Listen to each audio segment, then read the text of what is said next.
So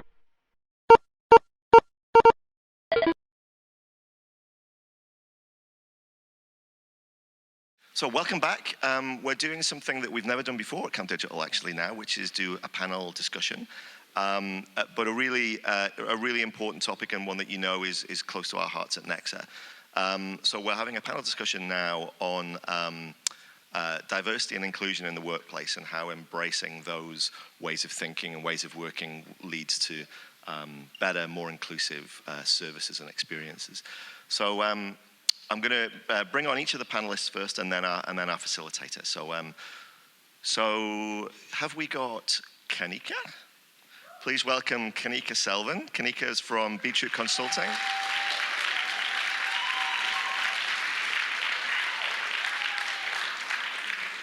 She's awesome. Next have we got Christos. So please welcome Christos Tsaprounis from Auto Trader. He's also awesome. Who have we got next? Lauren? Please welcome Lauren Coulman. Lauren's the founder of Noisy Cricket and the Responsible Tech Collective. Everyone's awesome, aren't they? And so I have to say that now. So, welcome, Lauren. And finally, our very own Hilary Stephenson. She's the MD of Nexer. Please welcome Hilary to the stage.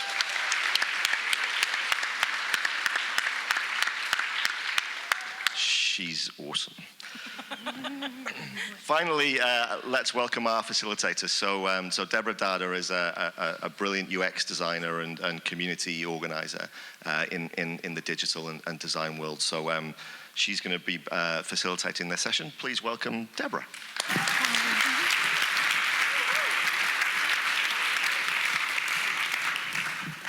Thank you so much. It's such an exceptional audience, and I'm super excited to be here. And we're going to be talking about the topic, designing inclusive digital experience. We'll be navigating challenges and embracing diversity. And it's such an amazing panelists we have today. I've had very sweet conversation with all of them, and we are in for a very great ride. So thank you so much for joining this session. All right, briefly, just to give a brief overview of this session, we'll be delving into the depth of inclusive design, and these experts will be sharing their own experience and diverse perspectives that they have, and insight as well on this table and on this stage. Sorry, there's no table. And on this stage, they will be sharing their own perspective and giving us so much insight. And I hope that you have fun whilst we do this.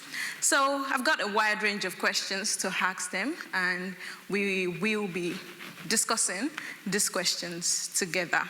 So first off, it will be good to know understanding our user perspectives, and how do we approach understanding diverse perspectives. And you know that users bring different things to digital experience. When we have a digital experience, there are different perspectives that users bring into it. So how do we approach understanding these perspectives? And I'll start from Kanika. Thank you. So I suppose I would say my starting point when thinking about diverse user perspectives is probably with the acknowledgement of context around the work that we do, especially around digital and tech. So my history is I used to work in social enterprises, and all of the work was very focused on the output, which was to create social impact alone for individuals. What that meant is actually the very workings of social enterprises in many of these organizations was that they were constantly driven in an attempt to expand their businesses, gain funding, gain opportunities, was in evidencing how they had brought in user experience and inclusively engaged in not only designing, shaping services, but also how they then delivered them and measuring the impact coming out. When I landed in tech a number of years ago, I was quite surprised that it felt like digital and tech was in some ways behind some other sectors in some of their thinking on this. So whilst in kind of academically and theoretically, it was much further on. Actually, the kind of embedded practice didn't quite exist in the maturity that I had seen in other sectors. So I suppose when I think about my role as a kind of change, consultant, so I work with organisations to kind of deliver technically enabled change, and a lot of that will focus or does focus on kind of that design phase. I suppose what I've kind of learned is that when trying to really ground organisations and change professionals and the people who are designing what we're doing in the user experience, to me it's in grounding people in the why. And the why for me is not the technology, it's what the technology is going to do for somebody, which then leads us to thinking about who are the users and what is it that the users want. Yeah. And I think for me, it's what's the problem it's solving, for who, and then embedding that within the life cycle of all change. So, often decisions are made around, design really late on, and actually, going, well, who is this for, as part of that process makes a massive difference when kind of thinking about how we make sure it works for people. Wow, that's mind-blowing. And you made mention of the why. Understanding the why just gives the answer to everything. And I'll go on to Christos, because you have great experience with working with people. So I'd like for you to share an example of a time when considering user perspective and how it played out in your team. It's very interesting. I guess for AutoTrader, where I work, we first started our journey on inclusion when it comes to our own employees. And we've been doing that for the past decade. But it's only for the past 3 or 4 years that has transcended to the customer side. And that has helped quite a bit because we have that culture that people really understand different perspectives, the value of them. When we needed to actually make that transition and start looking at the 13 million visitors that we have on the AutoTrader website, and then loads of thousands of car retailers that use our products, we had that baseline of actually people really understanding the value of it. They might not necessarily had at that point the technical knowledge around accessible and inclusive design, but they had really the desire to get involved. And I think that groundwork has helped us a lot, because when it comes to introducing something like this on a company-wide level, any organization, it helps so much getting people engaged with it, people excited, people dedicating time, getting sort of like the budgets allocated to it, because we had all that. So I think it's really important to sort of like make sure that you do all the groundwork first before you start looking at specific products. But to answer your question, one of the most interesting things that we noticed is how stereotypes actually, when it comes to the use of our products. And obviously we're a site that people sell and buy vehicles, mainly cars. And one of the first things that the team that's concentrating on this did is focus on how do we serve people with sight loss or blind people. And the key stereotype that people internally and externally had is that, but blind people don't drive.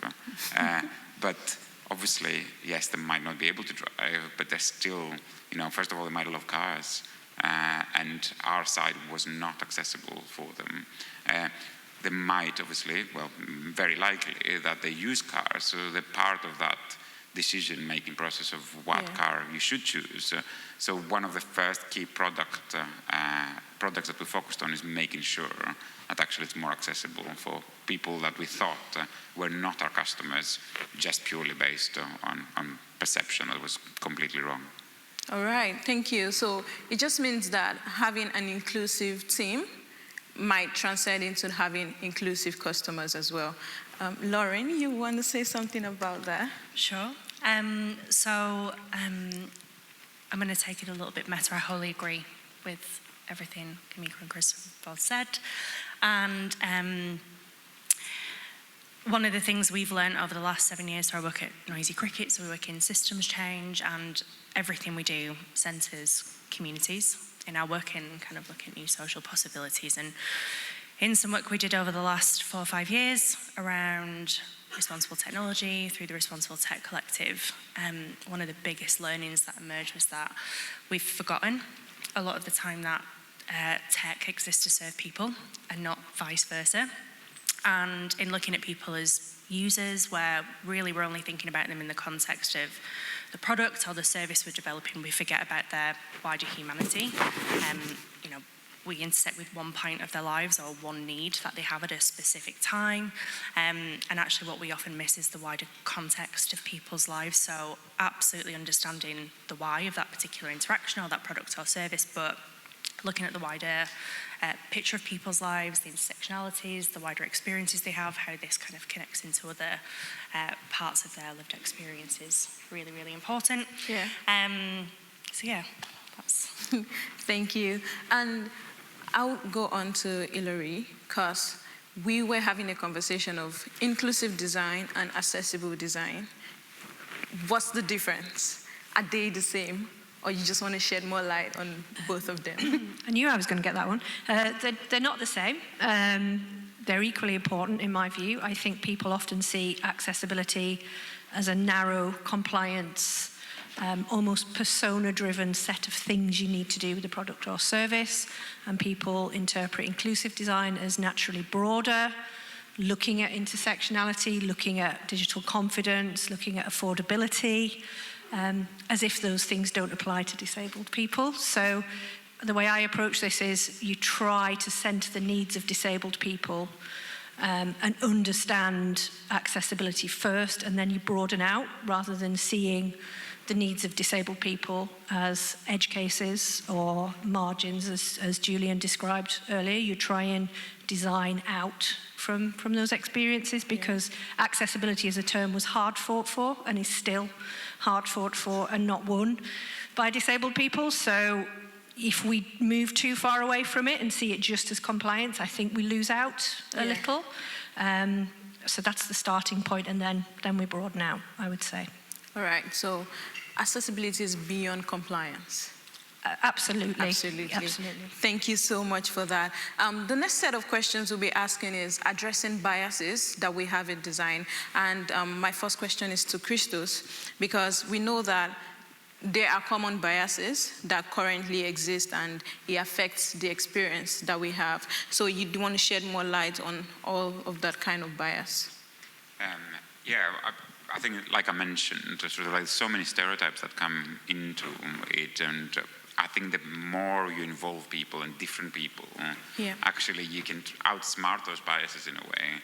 So we've tried to introduce, as well as the awareness, we try to introduce when it comes to designing any product or service, we start looking at being very inclusive from the beginning, from that minimum viable product. And the way we do this to just outsmart and fight all those biases is getting as many people involved as possible. Mm-hmm. Now, we're very fortunate because we're a company of 1,200 people, and we've got a very strong number of networks that cover loads of different people with different characteristics.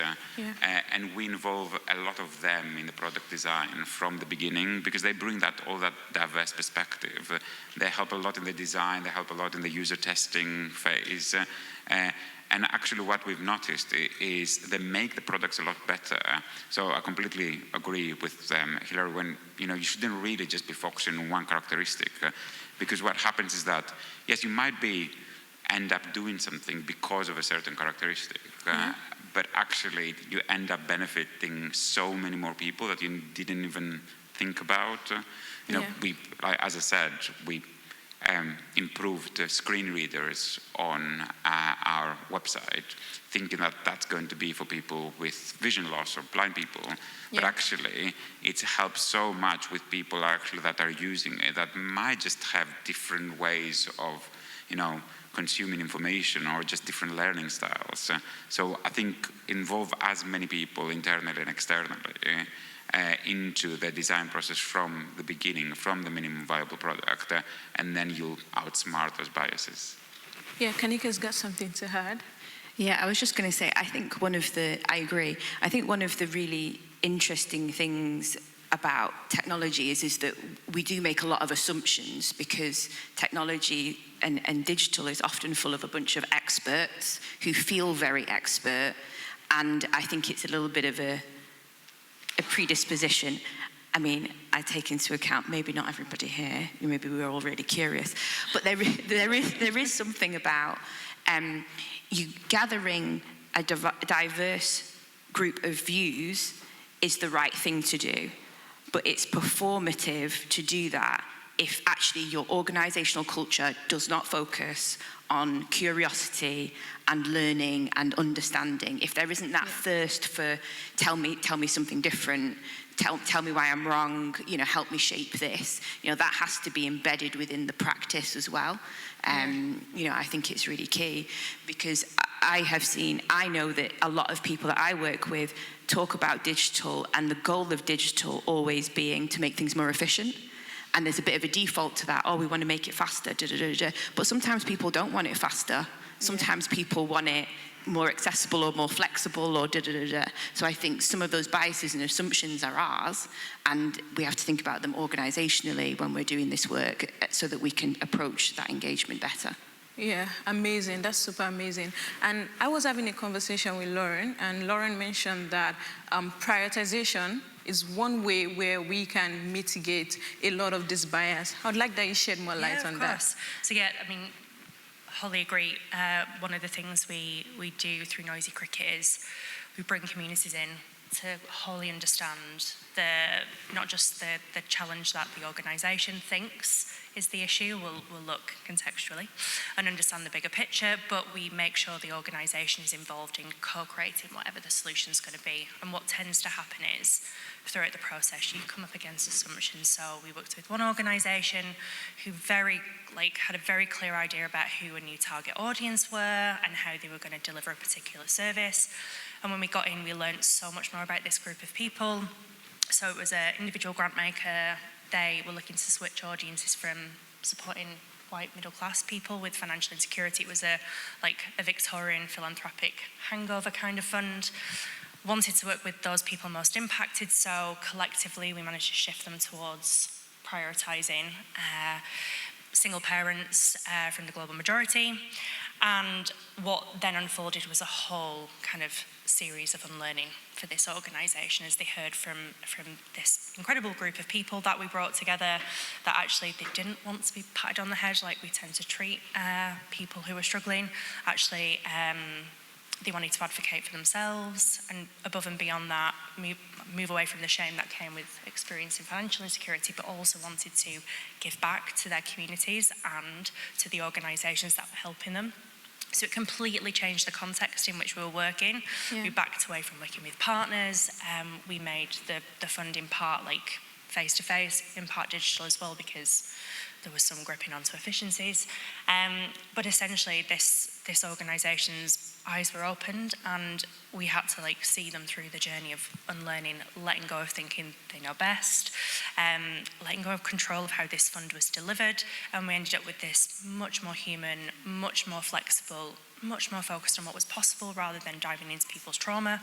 And the change journey this organisation went on was as important as the part of engaging communities, including diverse perspectives, because you can speak to people all that you want, but if you're not willing and able to do something differently in response to it, I'm sorry to say it's absolutely meaningless.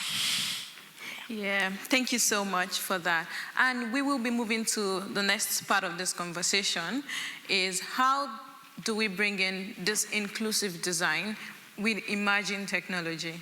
And Hilary will be sharing so much on that first. So in what ways do we see emerging technologies such as Copilot, AI, in what way do we see it affecting our design process? Okay, thank you. I didn't expect to be the AI person on the stage, but I will do my best. I'll talk a bit about what we're experimenting with, because we do have quite a strong technical arm to our work at Nexer. We don't just research and design things, we build things for people, we support and optimize them.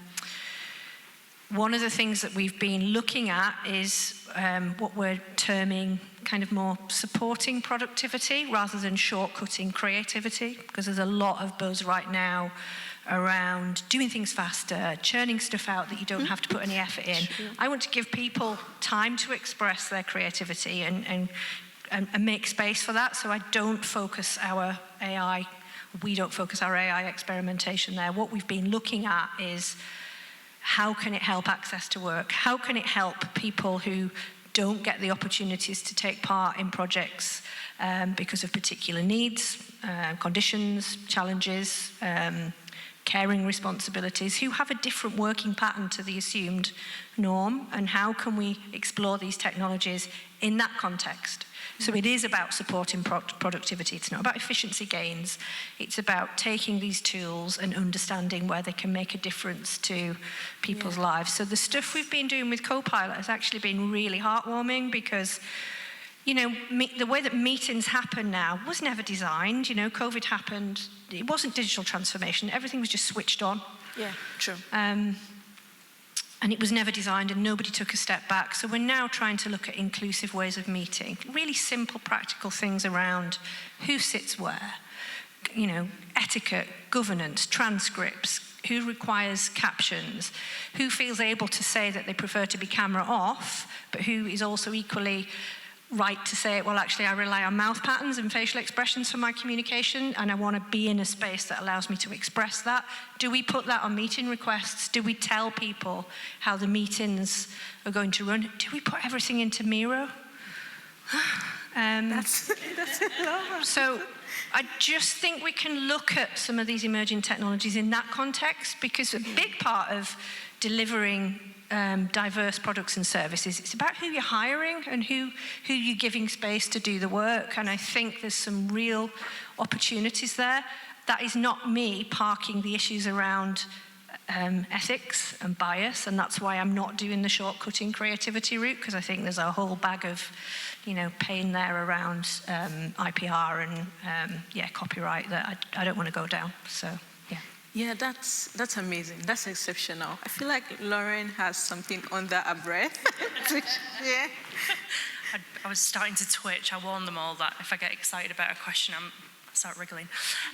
So yeah, we're in the midst of a piece of work around like emergent technologies at the moment, and for the past 5 or 6 years, we've been kind of chipping away at a huge piece of work we're developing internally around homelessness and employment. And long story short, as we got into the root cause of the issues, we worked with the DWP, Balfour Beatty, charities working in homelessness across Greater Manchester, and 15 people impacted by homelessness. Like, the problem wasn't with impacted people having potential or being able to kind of do a job. The issue sat within like the recruitment system and the bias inherent in it. So our research revealed that if you match people based on their strengths rather than meritocratic skills, qualifications, experience, you're much more likely to help someone find a job that is much more aligned and suited for them, but also as well help organisations who are struggling for skills, shortages, labour shortages, looking for new talent. It opens up a whole new world of potential that's been overlooked. So there's a piece of technology at the heart of this. It's a targeted matchmaking platform that helps employers and potential employees find one another. And there's potential for machine learning. But we were really itchy about it. This isn't something to be taken lightly. We're playing with very potentially vulnerable people's data.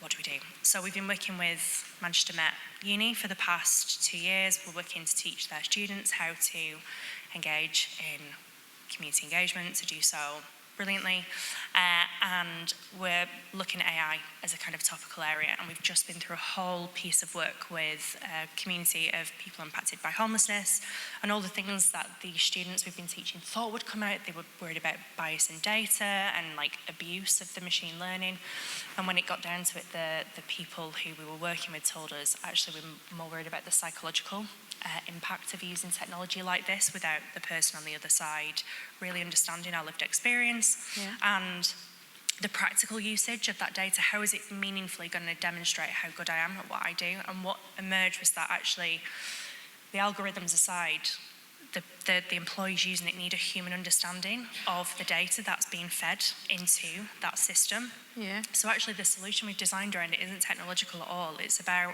forging human connection and helping people understand each other's potential in a completely different setting before they're even allowed anywhere near the technology. Oh, I agree with that. And I think that further emphasize the point you made earlier, that tech serves us, not vice versa. Thank you. Thank you so much. We'll be moving on to the next segment, which we'll be talking about feedback. We have experienced so much in terms of technology lately, and how do we take feedback from users? How do we make sure that we're solving the right thing? And my next question is to Kanika. How do you prioritize and implement continuous feedback to our processes and the experience of the user overall? Yeah, it's hard, isn't it? I think it's very different depending on the context and the organisation that you're working with. I work with a bunch of different organisations, and it is always different depending on where you are. You know, I think I work a lot in higher education, so when thinking about end users as staff and students, it's entirely different to working with a small SME who's got social outcomes, who's working with, you know, communities. So I suppose I would say, first of all, how do I do it? Well, I tailor it to where I turn up to. I think as well as that, I think when prioritising it, I think you have to build it into the bones of what you do. Yeah. I think that thinking about it as a separate activity to be it the design, the delivery, whatever the thing is, I think it has to be, this is the core of why we're here, and build it into that life cycle and practice as it is. Mm-hmm. And then I think for me, one of the biggest bits is that you have to find ways to give yourself reminders. Yeah. And I think it's easy to underestimate how critical these things are. But I've been in organisations where actually they have made a cardboard cutout of a customer, and they have stuck it life size up, because actually they found actually looking at a customer made them remember who their customers were as part of their daily working. Other organisations I've been in have chosen to do principles, or, you know, they've found ways of, you know, building it into governance routes. You know, all of that is good to do. I think the other thing about it is that idea of continuous improvement being throughout the life cycle of change. So yes, it's part of design, but it's also part of checking whether it's really worked. So actually those touch points and milestones are all the way through, and actually then it circles back round. My final one is probably something that I've learned personally. I've always believed theoretically that the best thing that you can do is to give people the tools to shape things for themselves where possible. Yeah. In the ability to do that in organisations, in most organisations that are doing especially big change, is quite hard, because they're all a bit like, yeah, but we're going to need a professional, such a person to come and do that. We don't want to empower people to do things for themselves. And I think, in my mind, if we really want to get user engagement as part of a continuous improvement loop, we have to continue doing that campaigning and changing leadership's perspectives on the idea of empowering people to do it themselves. So, you know, really shoving that over to that side, I think, is key. Yeah, that's very profound. Yeah, Lauren? I just wanted to touch on the issue of context, because we are sort of representing different organisational structures on this panel, and depending where you are and how your work gets commissioned or procured, those assumptions will kick in because it's time-bound and there's a budget, and there'll be people in the audience who are very used to doing user engagement with blocks of 5 or 10, or if you're lucky, 30 users that you can bring in for a period of time to get the information and extract the knowledge and then finish the piece of work. And it's really hard. I think both Lou and Julian covered it beautifully this morning. Nobody funds the arrows, yeah? So most projects are commissioned to deliver a thing by a time.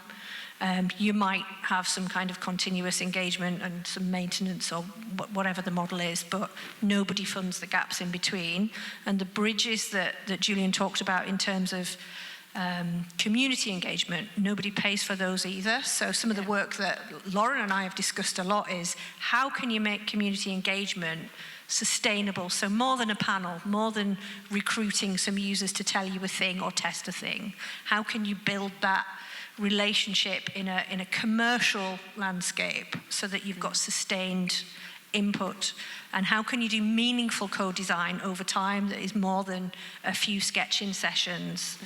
and feedback on some wireframes. It's really hard. I don't think as an industry, you talked about maturity earlier, I think academia has the model pinned down, but the industry of delivering it is so far away from that because everything is budget, funding, or time bound. And I think the way to probably get there is to start to look at cross-community, people collaborating rather than competing and sharing the work a bit more. I don't know. So. Well, yeah, you want to add something? I was just going to say, it's really interesting because it is a thing of different perspectives, because I think what I work in a lot is in organisations where they've made a commitment to do a large-scale transformation. And because my role in that space is to go, well, how do you want to do that? Often I start with, how are you going to, how's that going to look? What's that life cycle going to look like? But actually, my perspective on that continuous improvement loop is within a very large time-bound transformational change program, of which you can turn around and go, well, that's not going to work in the sense of continuous improvement. It's a very different conversation. But I absolutely get what you're saying. You know, it's different depending on how your work is brought in and what they're asking for and how. All right. So Lauren wants to say something, but I'd like to hear from Christos. I'd like to hear, what metrics do you think particularly we could target for this feedback? What are the direct things we should be looking at? Then I'll take from Lauren. Yeah, I think, one of the things that you could measure is how many improvements actually come from direct feedback. I guess it's a very simple thing. But I agree with everything else, but one thing to add to that, one important element is, like, if you do have that culture of openness and feedback, then people from across your business, and you engage with your customers as well, are more likely to come forward and actually raise issues, come up with ideas, be creative, build on each other's ideas. But we notice a lot in teams that are working on creating something together, is that there are things that stop that. So measuring sort of like, are you very hierarchical in an organization? So for example, for us with AutoTrader, we try to be very flat as a structure. So we know that actually if you're invited to a room, everyone's expected to contribute. So having that openness and encouraging that, and making sure that especially people that are more experienced actually bring all those people in and all the different perspectives in. So I think, and it's very difficult to measure, I guess, but I guess a very practical thing that you could do is like how, and you could do it sort of like in a very micro level, think about your next meeting when you're together with people, has everyone got a chance to speak? If they didn't, did you bring them in? So that you can actually create that constant loop of feedback. So as well as having sort of like the formal processes in place, is just having that sort of like overall openness and culture of feedback. Yeah, that's great. Lauren? Yeah, it is culture, you're right. So you could do all of the things that funders or budget holders want you to do, which is tell them how many people from a particular marginalised or disadvantaged group you've spoken to. You can tick diversity boxes about your team. You can see how many people want to keep on working with you afterwards. But a big piece of work we're doing, which Hill alluded to, is around how we start to share our learning around the work we've been doing around community engagement. But it's not just here are the mechanisms to kind of engage a community. This is what good looks like. It's more about, are you in a place where this group of people not only trust you to work with them, but do you trust them? Yeah. And often we don't trust the people who we exist to serve, and we forget we exist to serve them. Very rarely do we actually share power and address the hierarchies that crop up. It's hard. We're conditioned to work top down and know best and be in control and make decisions. So on a personal level, speaking to the cultural as well, is how willing and able are you to let go of the processes you're so tightly holding on to? How willing are you to overcome your fear of speaking to someone who's lived experience you don't understand, to understand and see the world differently and do things differently? I think the most important thing, and this is something no one's doing well, and we're still cusping it, is understanding what meaningful participation means to the communities that you're working with. So it goes back to what Lou said this morning, like, what's the purpose? Like, why are you doing this? And like Kanika said it, we've all said it. Like, why? What need are you meeting? How are you benefiting this person? But above and beyond that, like, it's the bridge that Julian talked about as well, like how will it enable you as an individual, a team, an organisation to cross over, to let go of everything society's conditioned to be in your organisation's modelled for you, and how willing are you to do things differently for people? I think that's the measure of success. Yeah, thank you so much. We have shared so much here today, and I hope that the audience have also gotten something. So we'd like to take questions from the audience. We are almost out of time, but maybe 2 questions. We've got a few minutes, so we should be okay. Yes. 1 second, sorry. Mine is for Kanika. What is the name of your organisation, please? Lucy does my social media marketing, so that's what happens. Beetroot Consulting, Lucy. Yeah, I feel like I need to give a proper answer to something now. I was thinking about what you were just saying about the trust bit, and I was thinking it's so interesting because one of the things we were thinking about talking about was where user feedback had led to a success in successfully changing a design. And actually all of my examples around that are actually starting, there was not trust between the people who were delivering and the people who were using a product. And my fabulous example was of a data interface that turned off at lunch when the person who maintained it had an hour. So everyone in the organisation didn't get what they needed between 12 and 1 because he was at lunch, and that's how he built it, because he wasn't, he was not there to do anything outside of his hours. And I was like, wow.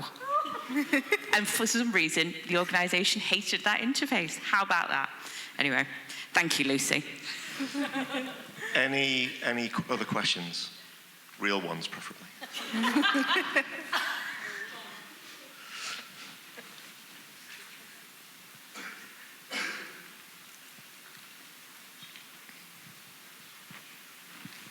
Hiya.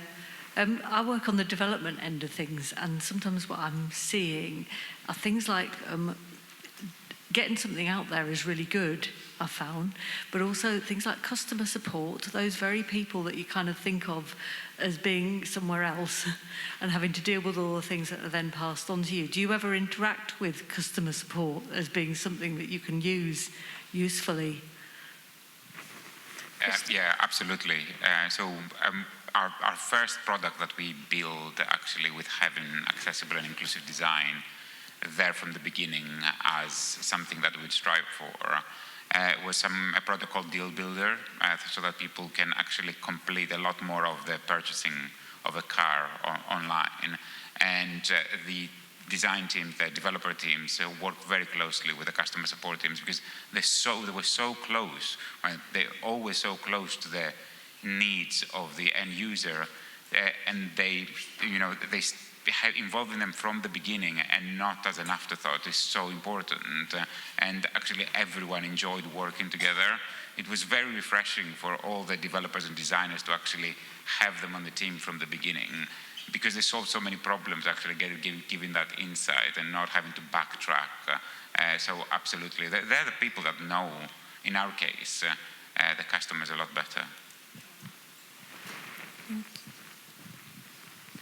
Hi, what would you say is your biggest challenge in paying attention to accessibility with respect to populations?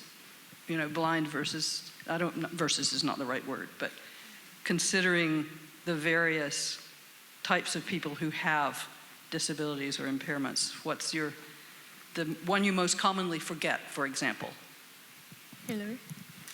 Thank you, Elizabeth. I would say, going back to the point I made before, it's involving enough people, having enough awareness, understanding things that aren't necessarily binary or categorized. So looking at complexities, looking at multimorbidity, looking at things that clash and combine with each other. I think, as I said earlier, it can be very persona-driven.